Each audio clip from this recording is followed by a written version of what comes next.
is, what special outcomes would you hope to achieve through training in leadership and culture building?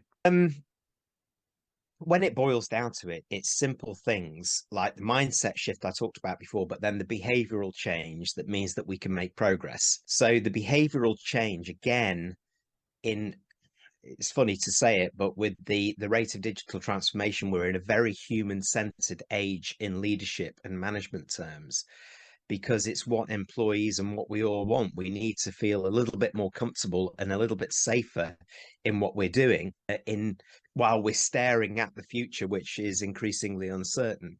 So the behavioral change is key, but what for me is more central than that, and if I look upwards in the organization, because employees are pretty good these days, particularly when we're considering digital, they're very competent, or they're very much more competent at driving their own learning.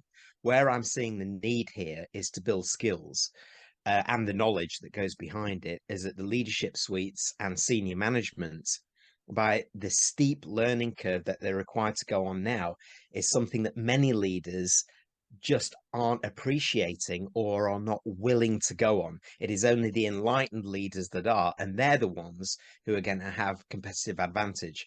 But embracing a steeper learning curve right now to build knowledge and skills, as well as enhancing those behaviors that I talked about, is a must do, not a nice to do.